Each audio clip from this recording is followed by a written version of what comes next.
A couple of things to say before I start the lecture proper. The first is that when I speak of research, it's in an academic institutional context with a capital R, if you like, in order to produce new knowledge, which is different from research with a small r, which is just like finding things out when you Google something. Okay, so that's really important. I've also spent some time with the translators this morning because I've coined some terms for practices research, some of which don't readily translate into German or other languages, and some do. So on occasion, the English term will be used, which I'm sure I hope you'll be able to follow as we go along. So, wie wissen wir, was wir wissen? How do we know what we know? Towards a model for practice as research.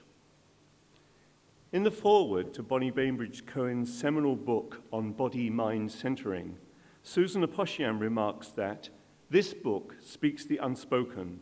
The principles were not developed verbally, nor are they easily transmitted in words. To many dancers here, it may seem odd to attempt to write a book about an embodied practice. But as Bainbridge-Cohen recognized, dissemination of praxis from body to body is a slow process, and the principles might not reach, let alone be accepted by, the gatekeepers of knowledge, unless other means were found for sharing. The topic of my presentation today is practice as research in the arts, and why we need an additional methodology to handle embodied knowledge. It's interesting for me as a long-time advocate of practice as research to address an audience comprised largely of dancers. No doubt most of you will readily accept that things can be known in the body and that knowing can be shared between bodies. Other audiences I face do not accept this without question. Since knowledge in the academy has traditionally been disseminated by means of propositional discourse, in words or data expressed in numbers, the dissemination of knowing from body to body historically lies outside the academic research frame. Moreover, in the Western intellectual tradition, there's been a marked separation of mind and body, a divide which locates intelligence and the capacity to know in the mind alone. As Aposhian goes on to remark in her foreword, the very name body-mind centering illustrates this dilemma, since two words, body and mind, have to be hooked together by a hyphen to express what for Bainbridge-Cohen is a holistic concept. Indeed, Bainbridge-Cohen holds that each and every cell in the body is minded. We should not perhaps have needed to coin a term such as practice as research in the arts if modes of knowing such as Bainbridge-Cohen's had not gotten drawn into the university sector and interrogated there. Practice as research is now institutionally well established in the UK, Australia, and the Nordic countries, notably Finland, and there are significant footholds in Canada, South Africa, and some pockets of continental Europe. In the UK, it is possible to achieve a PhD through submission of dance practice accompanied by complementary documentation, what the Australians call the exegesis. In national research audits, such as the current one, which is called the Research Excellence Framework, REF, as I shall refer to it, practitioner researchers are invited, in addition to printed work, to submit, and this is the formal wording for the research audit, to submit new materials, devices, images, artifacts, products and buildings, confidential or technical reports, intellectual property, whether in patents or other forms, performances, exhibits or events, work published in non-print media.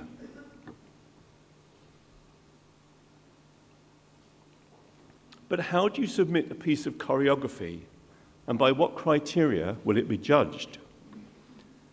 Before I address this question, I acknowledge that I'm aware that practice as research is not much accepted in Germany, and it's helpful briefly to consider institutional contexts. It's worth noting that around the world, tensions have arisen as formerly freestanding arts academies have found themselves part of universities. The consequent clash of values is recognized in Henk Borgdorf's book, The Conflict of the Faculties. It might be figured in terms of two kinds of institution. We have the conservatoire, where we have practitioners who, through aesthetic criteria, judge practice. And then we have the university, which is inhabited by academics, which deals in research criteria and theory. For a variety of reasons, in different parts of the world, such separate institutions have combined. Undertaking a study of a new situation, Biggs and his colleagues found that two distinct subcultures, that of the academics and that of the creative practitioners. We noted that each subculture arose out of a distinct historical and social background in which its characterizing values were coherent within the subculture, but quite different when compared with the others. My own institution is a case in point. Over almost a century, Central School developed into a conservatoire of very high standing, preparing performers, scenographers, puppeteers, technicians for the professional theatre. However, in addition to this, Central began some 2 decades ago to develop postgraduate study. Then in 2005, Central School became a constituent college of the University of London. And since universities engage in research as well as teaching, many of the staff at Central became substantially engaged in research. Staff research is necessary, if only because Central School now has 240 master's students and 40 PhD students. But most of my colleagues have strong professional backgrounds. Indeed, many remain significant professional practitioners. And though some write books and articles, many undertake research through practice. Not all colleagues have fully grasped, however, the important distinction I'm making between research criteria and aesthetic criteria, and thus part of my role is to develop an understanding of practice as research and to assist colleagues in seeing themselves as what I call practitioner researchers, another hybrid. Two key questions then are, what is research and who defines it? The answer to the second question, I've got these questions here. The answer to the second question is that the academy, the university sector, which holds PhD awarding powers and determines the criteria for research in audit contexts such as REF, define academic research. And the university sector defines research in terms of the production of new knowledge, or in a softer phrase, substantial new insights effectively shared. As defined within the university sector, research findings should make a contribution to knowledge accumulation. To do this typically requires knowledge of what is already established in your field of research, making explicit the claims of the research inquiry, and providing a rationale for the research design, an accredited methodology, and the dissemination of findings. Historically, in the conservatoire sector, PhDs have been awarded in music particularly for composition alone. In visual arts, research has been adjudged in terms of aesthetic criteria. As conservatoires have been drawn into the university sector, such subjects, institutions, perhaps understandably, resent that their high-status work is now subjected to different criteria. In a study of visual arts PhDs, Professor Judith Mottram found that, hello? It's stopped working, there we are. Professor Judith Mottram found that on occasions, creative practitioners assert importance or originality based only on the evidence that what they have produced is creative, original, or novel. The argument might go as follows: I created it, thus this expression of my individual experience, being, creativity, voice, has value. In the university sector, however, personal creativity does not of itself constitute new knowledge. I know of institutions in continental Europe who resent that in awarding doctorates, they have to comply now with the criteria of their local university, which holds the doctorate awarding powers. In the UK, in preparation for the Research Excellence Framework audit, I'm aware of art conservatoires in which the staff have adjudged their research submissions in-house to be grade 4, when an external mock audit has adjudged them to be worth no more than grade 2 or even unclassifiable, that is, not research at all. The difference is due to a misunderstanding about research criteria as distinct from aesthetic criteria. So there is much at stake in the understanding of practice as research and convincing the broader academy of its value as a research methodology. My work in this territory has aimed to build a bridge between established research criteria and investigative, innovative work whose inquiries of necessity entail research through arts or other cultural practices. In developing my model, I have faced critics on both sides. On the one hand, those artists who believe their professional creative practice in itself constitutes research, and on the other hand, traditional scientists who have no interest in entertaining alternative modes of knowing. It's not for me to comment on the situation in Germany, but I expect that the very strong tradition of Theaterwissenschaft will take some shifting fully to embrace practice as research, but I hope very much that it does so. In developing my epistemological model, I've tried to address all the concerns, though I don't claim to have all the answers. The first major issue to be addressed is that of practical knowledge or practical intelligence, the question of whether there is a mode of doing knowing as well as an abstract mind knowing.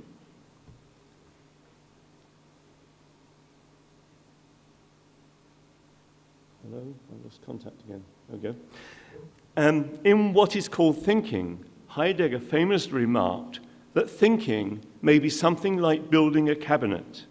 At any rate, it is a handiwork, Handwerk.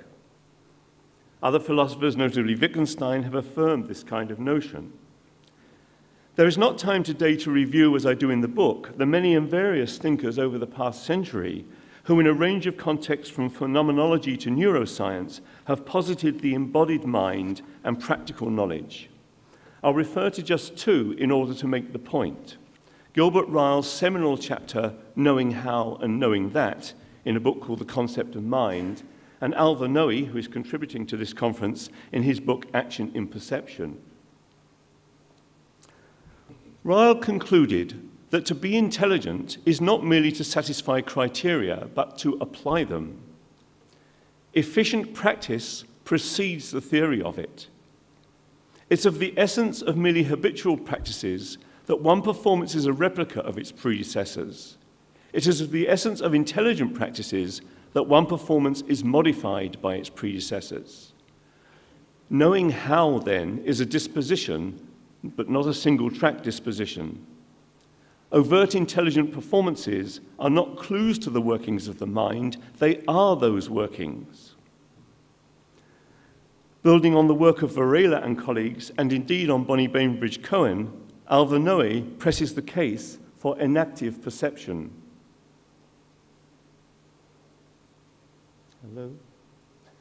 Hello? Positing that perception and perceptual consciousness are types of thoughtful, knowledgeable activity. He notes that Kant famously said that intuitions without concepts are blind. The present point is that intuitions, patterns of stimulation, without knowledge of the sensory motor significance of those intuitions, are blind. Crucially, the knowledge in question is practical knowledge. It is know-how. To perceive, you must be in possession of sensory motor bodily skill. Following Ryle then, Noe and colleagues emphasized that cognition is not the representation of a pre-given world by a pre-given mind, but it is rather the enactment of a world and a mind.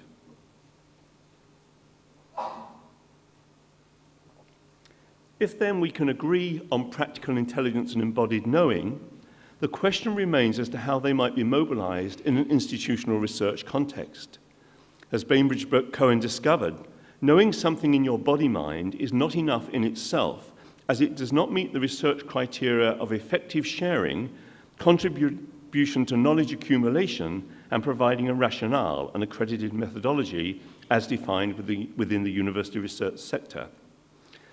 Practice as research in the arts, as I construct it, involves a research project in which practice is a key method of inquiry, and where, in respect of the arts, a practice, creative writing, dance, musical score, performance, theatre performance, visual exhibition, film, or other cultural practice, a practice is submitted as substantial evidence of a research inquiry. I prefer my term practice as research over the other current terms because practice-led, which is the term favoured in Australia, seems to suggest that the research lies elsewhere. It is not in the practice, but merely led by it.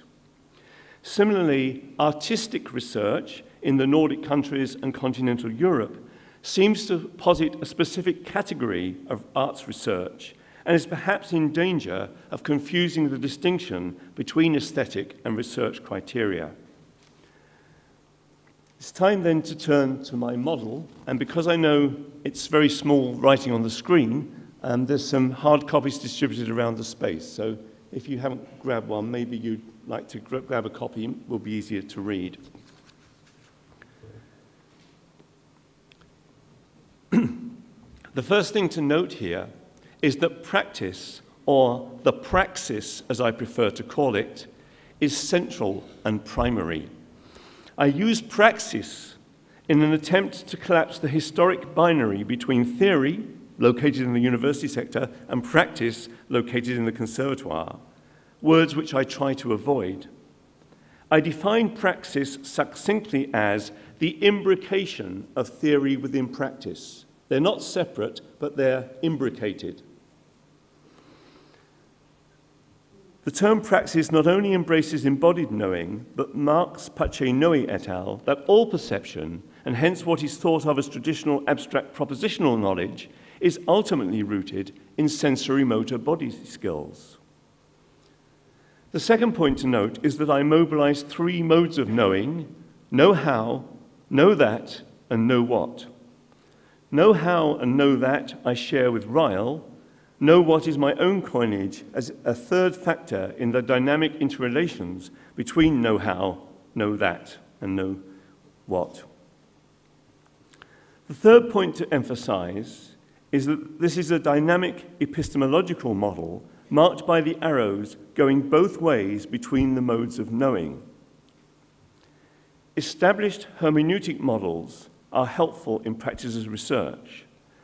The non-linear, circular, or spiraling networks with many points of entry of hermeneutic interpretative approaches better suit practice as research than traditional linear trajectories aiming at a finite conclusion. Based in standpoint epistemologies, which recognize that there is no completely objective position, but that all observers bring with them what Gadamer calls a horizon of expectation, modern hermeneutic models see the relationships between subject and object as encounters, moments at which insights might be generated. The pursuit of planned tasks at each stage affords an element of structure, whilst critical reflection upon them captures any insights and gives a sounder basis for moving on, either along that path or taking another direction. Hermeneutic models overall take account of changes of direction and what from the outside of an arts research process might seem very open, even intuitive, chaotic. The built-in circle, as in my diagram, or spiral, more difficult to represent graphically, mobilizes a dynamic interrelation between the characteristic doing of a creative process and reflective thinking, informed as appropriate in my model by know that. In recognizing also that the question asked ultimately determines the answer, hermeneutic models demand constant reflection upon and refinement of the framing of questions, but accept the provisionality of findings and insight into part changing the whole. Findings are marked at a point of exit from the spiral, indicating how future research might take the investigation forward. So what I'm saying there is it's not a matter of having a research question and ending up with an answer to that question. It's a matter of entering an inquiry at a point in a spiral, taking the inquiry on, and exiting at a point where there are findings that are substantial evidence of new knowledge from your inquiry, but you don't necessarily end up with the answer, and you might point forward to further research that might take the work on.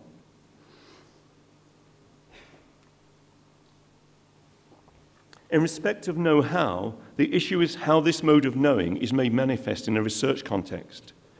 Dancers know what they know in their body minds and can share this knowing from person to person in workshops. But how might this knowing be more effectively shared to reach more people than can possibly take part in even a series of masterclasses? Further, how might they convince a skeptic from the disciplines of English literature, engineering, or ergonomics that practice as research is a valid mode of knowledge production?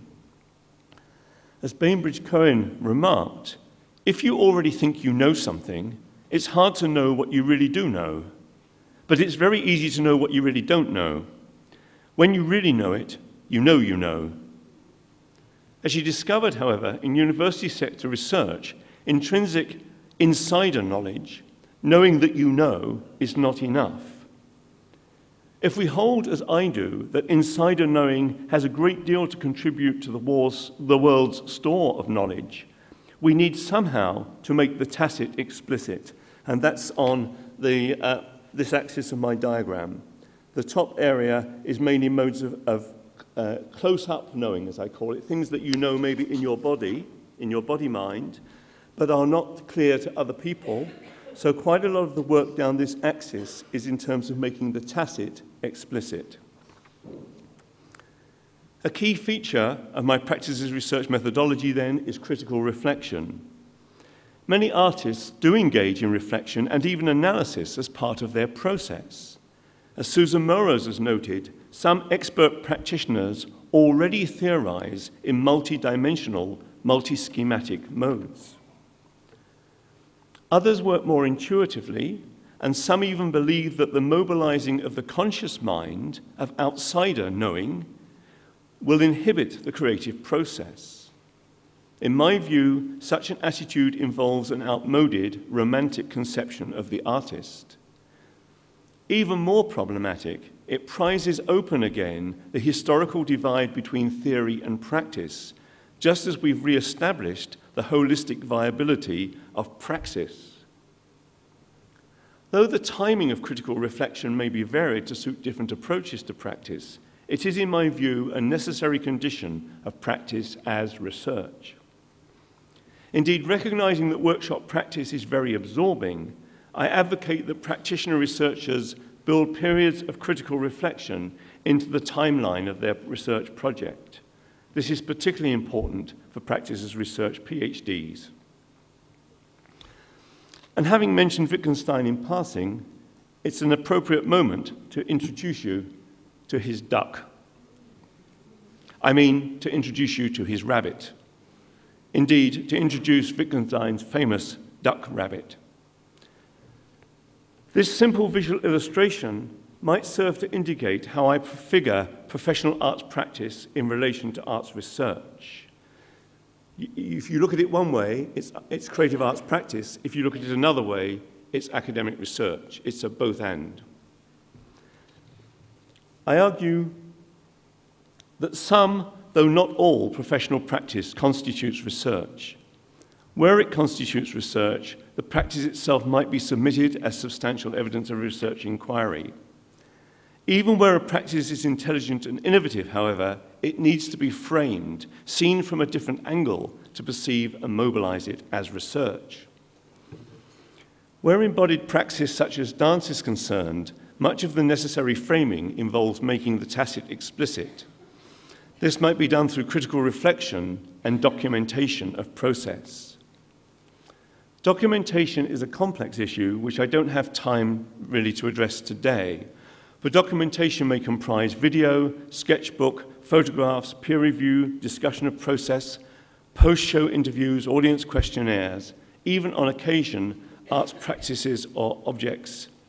And if you saw the demonstration yesterday of the new documentation, it moved between recording patterns of movement into an art object in its own right. And that I thought was quite interesting.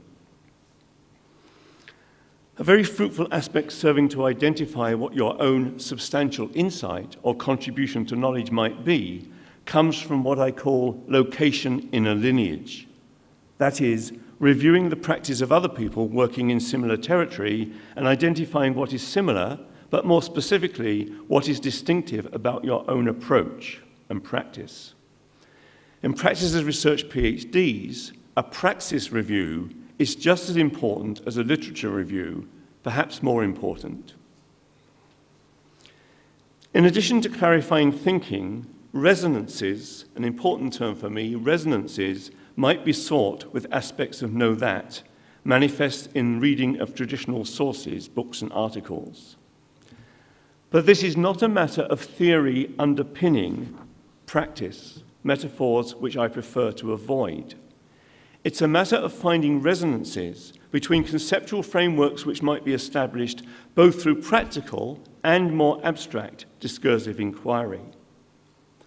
For example, I see the insights of Ryle and Noe cited as being abstract, discursive formulations of what dancers and body mind practitioners have always known, and arguably known more profoundly.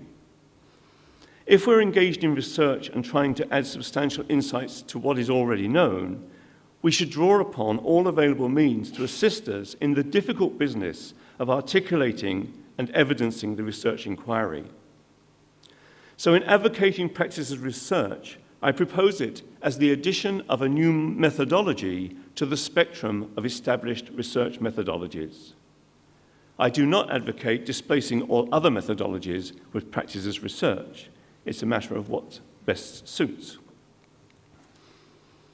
So it's not that practitioners need a weighty tome of theory to justify their insights. It's a matter of using all possible approaches to knowing and articulating something. In one collaborative PhD I supervised, Deleuze and Guattari's concepts of twofold thinking and territorialization, and Bakhtin's concepts of dialogism and heteroglossia became key to reflections on the nature of the process of collaboration and what the candidates ultimately termed an exoteric-esoteric aesthetic. To achieve the latter formulation in words, they drew upon concepts from the literature which they understood much better for them having been independently formed in their practice. Reciprocally, a verbal formulation helped them to articulate their research inquiry. That reciprocal process is what I signify by the arrows pointing in both ways between insider and outsider knowledge on my model. And it's what I mean by resonance in practice. So what I'm saying is that the knowledge can be found through a praxis. It might also be found through philosophy. And the question is, for me, is that there are some things that are known much better through practice than they are through philosophy. But both are useful. And the point of the reading that you do is to find resonances between the one and the other, not that the theory then somehow underpins the practice.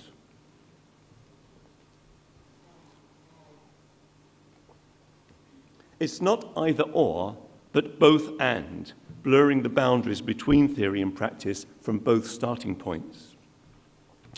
So let's return to the question I posed earlier. How do you submit a piece of choreography, and by what criteria will it be judged?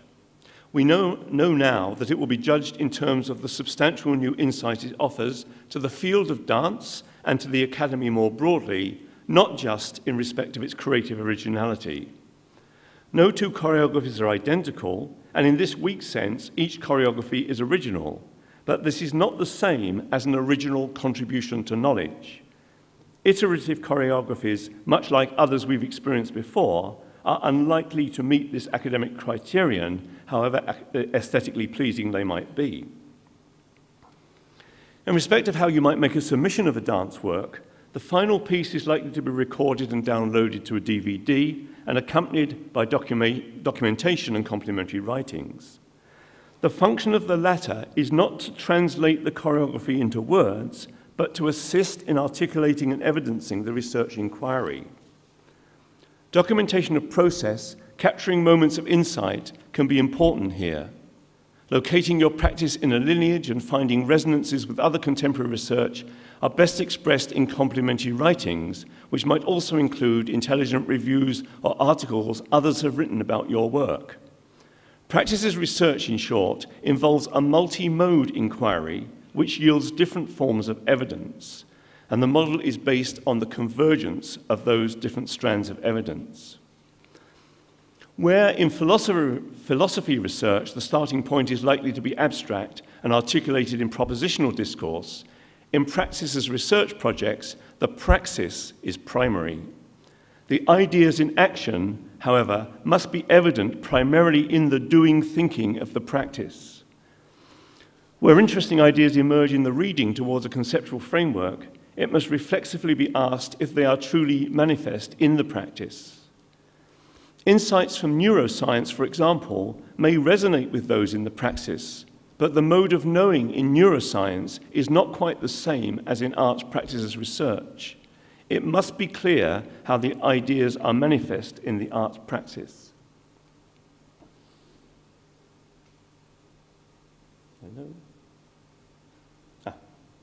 So, to begin to sum up my model, it affords a framework to locate praxis at the core of multimode research inquiry. It names that foregrounding of practice in the term practice as research to mark a new methodology. It embraces all kinds of arts and cultural practice as research, acknowledging the specificity of each project. It challenges binaries and exclusions by both-and thinking. It acknowledges various modes of knowing in dialogic interplay and the convergence of their findings. It establishes practice research as a distinctive methodology connected to a spectrum of established academic methodologies. It promotes convergence of evidence in a hermeneutic spiral in place of arguments in propositional discourse. It opens up interdisciplinary space within the arts and across the academy, and it encourages further developments in the understanding of aesthetic knowing. I end where I began with Bonnie Bainbridge Cohen. We can begin any exploration from a conceptual framework and discover its inherent origins through creative awakening. Or conversely, we can begin any exploration from the roots of our unknowing and discover the pattern as it manifests in expressed form. It is the dialogue and weave between the two that creates the full fabric of our individual, creative, and cognizant self. End of quote. We know how to dance by dancing. Practice as research begins in doing thinking, but in my model, it's a complex weave between know-how, know-what, and know-that, which allows us fully to articulate and evidence a research inquiry. Thank you.